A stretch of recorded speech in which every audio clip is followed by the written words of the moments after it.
Comme la Tribune Dimanche l'a révélé dans son édition du 5 novembre, le jeudi 2 novembre, Elisabeth Borne, cible de toutes les critiques en raison de ses nombreux recours au 49.3, a convié 6 ministres à Matignon pour discuter de la direction à prendre en 2024. En effet, celle qui est bien consciente de la précarité de sa situation, et dont les relations avec certains collègues peuvent être tendues, sait que des solutions doivent être trouvées pour sortir de la crise.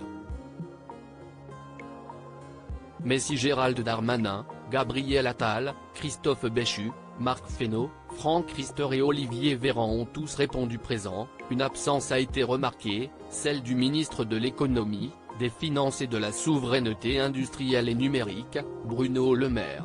Cependant, l'absence de ce dernier ne constitue pas un désaveu de la première ministre qui ne ferait pas toujours l'unanimité. Ce jour-là, l'homme politique aurait eu bien du mal à être présent, puisqu'il se trouvait à Londres.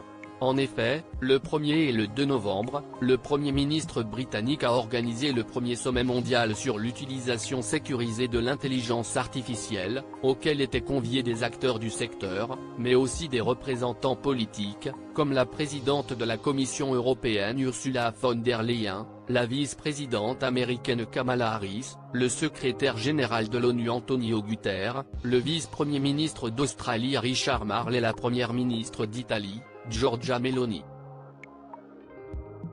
Supérieur à Elisabeth Borne, Bruno Le Maire.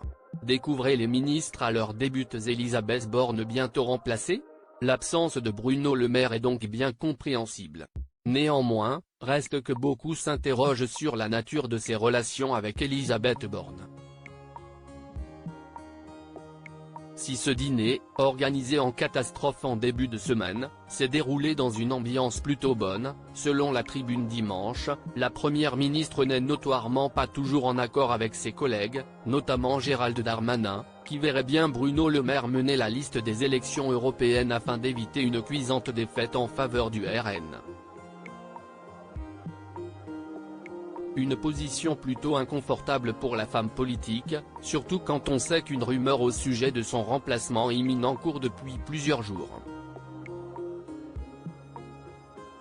Article écrit avec la collaboration de 6 médias Crédit Photo, Stéphane Le Mouton.